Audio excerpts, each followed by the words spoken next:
ఈరోజు కొన్ని వాస్తవాలను మీ ముందు పెట్టదలుచుకున్న అధ్యక్ష. ఈరోజు చంద్రశేఖరరావు గారు ఏ రకంగా తెలంగాణకు అన్యాయం చేసిండ్రు, ఉద్దేశపూర్వకంగా చేసిండ్రా, నిర్లక్ష్యంగా చేసిండ్రా, సమాచార లోప భూయిష్టమైన సమాచారంతో చేసిండ్రా, అతన్ని ఎవరైనా ఆనాటి సాగునీటి శాఖ మంత్రి ఏమన్నా తప్పుదోవ పట్టించిండా, ఏం జరిగిందో నాకు తెలియదు. వారు ఈరోజు సభకు వచ్చిన ఉంటే వారిని అడుగుదామనుకున్న అధ్యక్ష. ఆ రోజు తెలంగాణ రాష్ట్రం ఏర్పడే నాటికి ఈ ప్రాంతంలో మంజూరైన ప్రాజెక్టుల వివరాలు నేను చెప్పదలుచుకున్న అధ్యక్ష. ఇవన్నీ కూడా రికార్డులో ఉండాలి. రేపు భవిష్యత్ తరాల ప్రజాప్రతినిధులు వచ్చినప్పుడు ఈ చట్టసభలో కృష్ణానది జలాల మీద చర్చ జరిగినప్పుడు ఎవరు ఏం మాట్లాడినరో వాటి వివరాలు రేపు వాళ్ళకి చదువుకోవడానికి ఉండాలి అధ్యక్ష. తెలంగాణ ప్రాంతానికి అలాట్ అయిన ప్రాజెక్టులు పాతాల లేక్, వైరా, పాలేర్, డిండి, కోయిల్ సాగర్, రాజోలిబండ డైవర్షన్ స్కీమ్, మూసి, లంకసాగర్, కోటిపల్లి వాగు, ఒక్కచెట్టి వాగు, Jurala reservoir, water supply to twin cities హైదరాబాద్కి తాగునీరు, మైనర్ ఇరిగేషన్కి సంబంధించి, అదేవిధంగా కామన్ ప్రాజెక్ట్స్ ఆంధ్రప్రదేశ్ అండ్ తెలంగాణకు, దాంట్లో తెలంగాణ వాటా Nagarjuna Sagar project, Srisailam project, Chennai city water supply project, Rajiv Bhima lift irrigation project,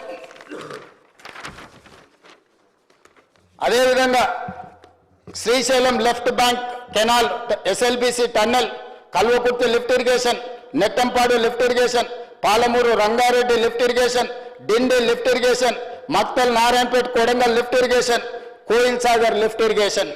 ఇవన్నీ ఎన్ని ప్రాజెక్టులు అధ్యక్ష?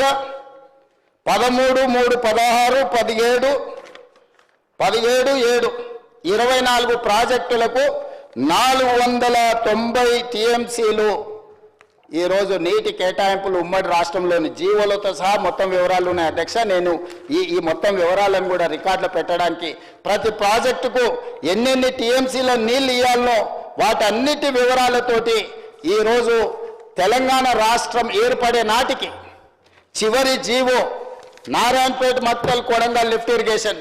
శ్రీవారి గారు ఇక్కడ ఉన్నారు. మొన్ననే మేము భూ సమస్యను కూడా పరిష్కరించుకున్నాం. చిట్ట చివరి GO number 69, GO MS number 69, 23/5/2014. అంటే రాష్ట్రం ఏర్పడే వారం రోజుల ముందు 7.5 టీఎంసీలతోటి మక్తల్, నారాయణపేట, కొడంగల్ ఎత్తిపోతల పథకానికి నికర జలాలతోనే మనకు చివరి జీవో మంజూరైంది అధ్యక్ష. 490 టీఎంసీలకు ఉమ్మడి రాష్ట్రంలో మనకు కంప్లీట్గా అనుమతులు ఉన్నాయి అధ్యక్ష. అప్పటికే జీవోలు మంజూరు చేసింది. ఇది ఎందుకు చెప్తున్నా అధ్యక్ష, మళ్ళీ దీని వివరాలు మళ్ళీ మీకు వివరిస్తాను అధ్యక్ష. అదేవిధంగా రాష్ట్ర విభజన నిర్ణయం అయిపోయిన తర్వాత కిరణ్ కుమార్ రెడ్డి గారు ఒక నిర్ణయం తీసుకున్నారు. ప్రాజెక్టుల వివరాలు సేకరించారు. దానికి సంబంధించి C Muralidhar BTech, engineering, chief irrigation, Jal Soudha building, Erramanzil, Hyderabad. ఎవరికి రాసిండి అధ్యక్ష? The special chief secretary to government planning department, secretariat, Hyderabad. Date అధ్యక్ష 2/1/2014, జనవరి 2 తారీఖు నాడు 2014. అప్పటికి తెలంగాణ రాష్ట్రానికి సంబంధించిన నిర్ణయాలు జరగడం, పార్లమెంట్లో బిల్లు పెట్టేది ఒకటే పెండింగ్ ఉన్నది అధ్యక్ష. ఆ రోజు అతను కంప్లీట్గా ఒక లెక్క తీసిండు అధ్యక్ష. ఆ లెక్క ప్రకారం ప్రాజెక్టుల అన్నిటిని కూడా ఆయన తీసి ఇందులో పొందుపరిచిండు అధ్యక్ష. 811 కృష్ణా నదీ జలాలలో మనకి ఏదైతే కేటాయింపు ఉన్నదో ఉమ్మడి రాష్ట్రానికి, రాయలసీమకు 144.70 టీఎంసీలు, కోస్టల్ ఆంధ్రాకి 367.34 టీఎంసీలు, తెలంగాణ ప్రాజెక్టులకు 298.96 టీఎంసీలు, అంటే 299 టీఎంసీలు, మొత్తం 811 టీఎంసీలకు లెక్క రాసి మురళీధరరావు గారు ప్రాజెక్టులు కూడా అటాచ్ చేసిండు అధ్యక్ష. ఏ ప్రాజెక్టులు ఎక్కడెక్కడ ఉన్నాయో వాటన్నిటి వివరాలు, ఆంధ్రప్రదేశ్లో రాయలసీమకి ఎన్ని కేటాయించిండ్రు, తెలంగాణ ప్రాంత ప్రాజెక్టులకు ఎన్ని కేటాయించిండ్రు, కోస్టల్ ఆంధ్ర ప్రాంతానికి ఎన్ని కేటాయించిండ్రు, మురళీధరరావు గారి ప్రాజెక్టులు ఆ రోజు లెక్కలు రాసిండ్రు అధ్యక్ష. ఆనాడు కిరణ్ కుమార్ రెడ్డి గారు, అదేవిధంగా గవర్నర్ గారి పరిపాలన జరుగుతున్న సందర్భంలో అధ్యక్ష. అదేవిధంగా సర్ప్లస్ వాటర్ మీద కూడా ఆ రోజు ప్రాజెక్టులు ఇచ్చారు అధ్యక్ష. తెలుగు గంగాకి 29 టీఎంసీలు, ఎలిమినేటి మాధవరెడ్డి ప్రాజెక్టు ఎస్ఎల్బీస్కి 30 టీఎంసీలు, వెలుగొండ ప్రాజెక్టుకు 43 టీఎంసీలు, హంద్రినీవా ప్రాజెక్టుకు 40 టీఎంసీలు, గాలేరు నగర్కి 38 టీఎంసీలు, మహాత్మా గాంధీ కల్వకుర్తి లిఫ్ట్ స్కీమ్కు 25 టీఎంసీలు, జవహర్ నెట్టంపాడు స్కీమ్కు 22 టీఎంసీలు, ఈ రకంగా ప్రాజెక్టుల వారిగా కూడా ఆ రోజు లెక్క రాసిర్రు అధ్యక్ష. అప్పుడప్పుడు మాజీ మంత్రి శాసనసభ్యులు హరీష్ రావు గారు, చంద్రశేఖరరావు గారు ఎప్పుడు ఈ టాపిక్ మాట్లాడాడు. మీ కాంగ్రెస్ వాళ్ళు వీటిని నిర్ణయించారు కాబట్టి మేము 299 సంతకం పెట్టినామని. అధ్యక్ష, ఈ కాగితం ఎవరు రాసింది అధ్యక్ష? మురళీధర్ రావు గారు. ఎవరి మురళీధర్ రావు గారు? చంద్రశేఖరరావు గారు సమీప బంధువు. ఈ మురళీధర్ రావు గారు తెలంగాణకు 299 ఉన్నాయని రాసిన అధికారి. తెలంగాణ 10 సంవత్సరాలు వాళ్ళు మంత్రులుగా ఉన్నప్పుడు ఈఎన్సీ ఇరిగేషన్ అతనే ఉన్నాడు. నేను ఇంతకుముందు మీకు లెక్క చూపించిన అధ్యక్ష, ఇది అఫీషియల్ రికార్డ్. 490 టీఎంసీలు తెలంగాణ ప్రాంతంలో ప్రాజెక్టులు నిర్మించడానికి ప్రతి ప్రాజెక్టుకు ఎన్ని టీఎంసీలు నీటి కేటాయింపులు జరిగిన ఉమ్మడి రాష్ట్రంలో అధికారిక పత్రం అధ్యక్ష. ఇది 490 టీఎంసీలు తెలంగాణకు హక్కుగా ఉమ్మడి రాష్ట్రంలో వస్తే కిరణ్ కుమార్ రెడ్డి గారు సీమాంధ్ర చేతిలో అధికారం ఉన్నప్పుడు ఎట్లయినా తెలంగాణ విడిపోతుంది, తెలంగాణ హక్కులను కాల రాయాలి అని ఒక తప్పుడు కాగితం తయారు చేసి స్పెషల్ చీఫ్ సెక్రటరీ ప్లానింగ్ డిపార్ట్మెంట్కి ఒక లేఖ రాసింది అధ్యక్ష. నేను ఇప్పుడు మిమ్మల్ని అడుగుతున్నా అధ్యక్ష, ఇది వాస్తవం, ఇది అబద్ధం. ఈ అబద్ధం కాగితం మీద సమావేశం జరిగితే, ఈ సమావేశంలో 2015లో సమావేశం జరిగితే కృష్ణా రివర్ మేనేజ్మెంట్ బోర్డును మిగతా వాళ్ళని పిలిచి కేంద్ర ప్రభుత్వం ఒక సమావేశాన్ని ఏర్పాటు చేసింది. ఆ సమావేశంలో నీళ్ళకు సంబంధించిన విషయాలు చర్చకు వచ్చినప్పుడు ఆ చర్చలో వాళ్ళు మాట్లాడి సంతకాలు పెట్టి వచ్చింది అధ్యక్ష. 299 చాలు అని సంతకం పెట్టింది అధ్యక్ష. ఆ సమావేశంలో పాల్గొన్న అధికారుల వివరాలు కూడా నేను ఇస్తా అధ్యక్ష మీకు.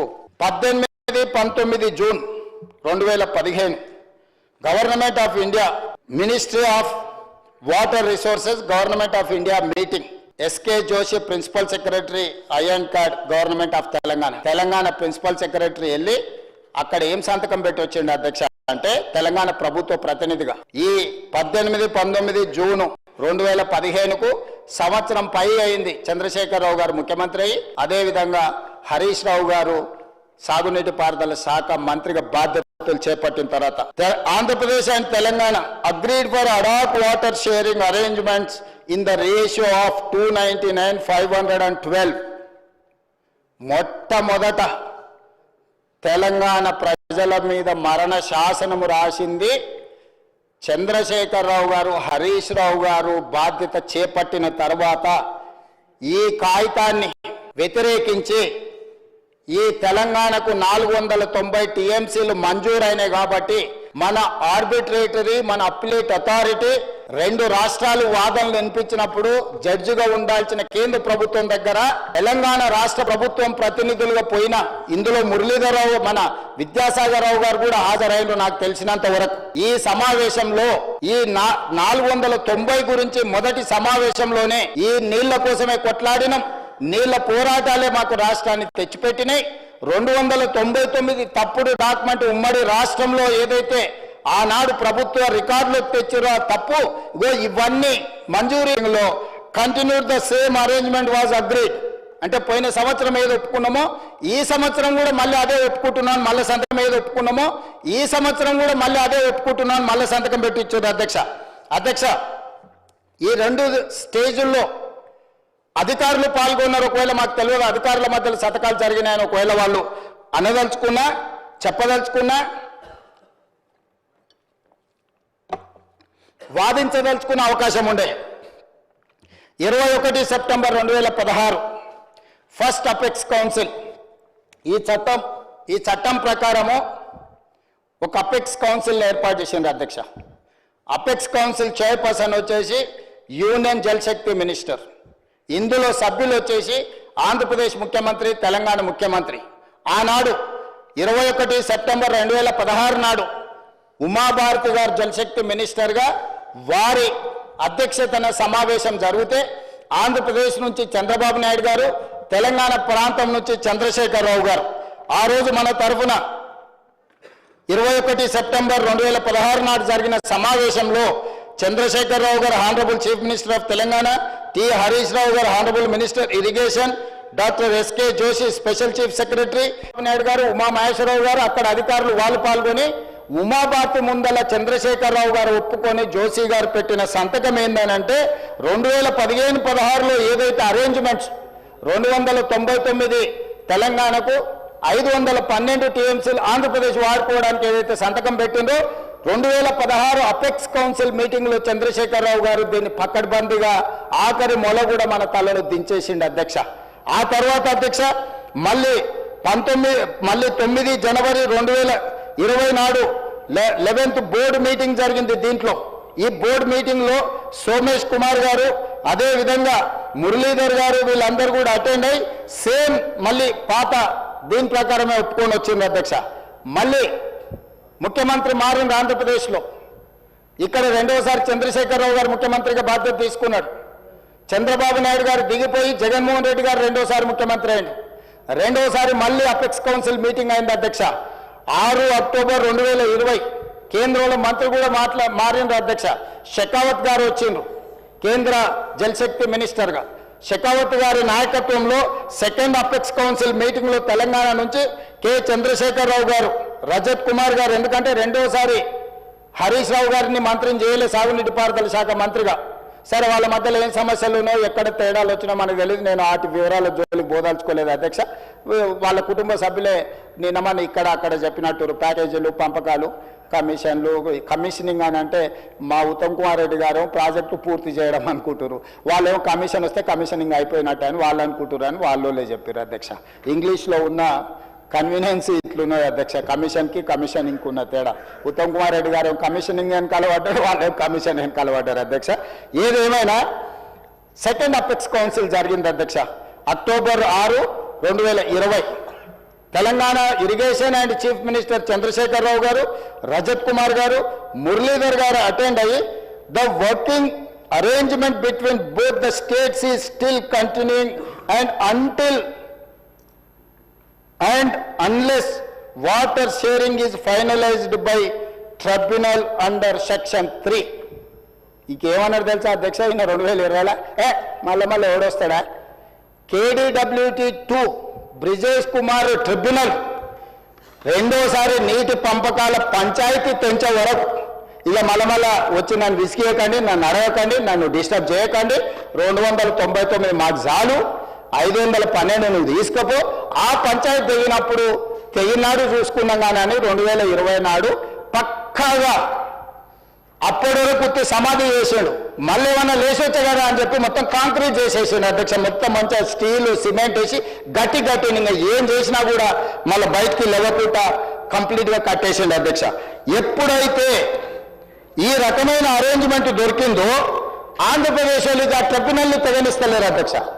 ట్రిబ్యునల్లో వాదనలు వినిపించి ట్రిబ్యునల్ పోలే నీటి కేటాయింపులను చేస్తే ఈ అరేంజ్మెంట్ దెబ్బతింటుంది అధ్యక్ష. ఇది 100% ఆంధ్రప్రదేశ్కి అనుకూలంగా ఇక్కడ సంతకాలు పెట్టవచ్చు. ఇప్పుడు ఒకవేళ మనం వాదిస్తే, మనం కొట్లాడితే, నేను ఇంతకుముందు చెప్పిన 490 టీఎంసీలకు మన ప్రాజెక్టుల ప్రకారం మనకు నీళ్లు వస్తే అది మొత్తం ఆంధ్రప్రదేశ్కి తీరని నష్టం జరుగుతుంది.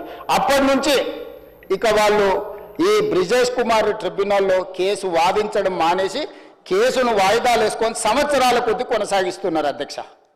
నేను ఈరోజు అడుగుతున్నా అధ్యక్ష, ఈ అరేంజ్మెంట్ ఏదైతే లాస్ట్ 2020లో the working arrangement between both the states is still continuing and until and unless water sharing is finalised by tribunal under section 3 ప్రకారం తెగేంత వరకు ఇక మేము శాశ్వతంగా రాసిస్తున్నాము అన్న తర్వాత ఏ రాష్ట్రమైనా బంగారం లాంటి అవకాశాన్ని వదులుకుంటుందా అధ్యక్ష? దట్టు ఆంధ్రప్రదేశ్కు జలదోపిడిలో ఉన్న అనుభవము మనం అంచనా వేయలేదా అధ్యక్ష?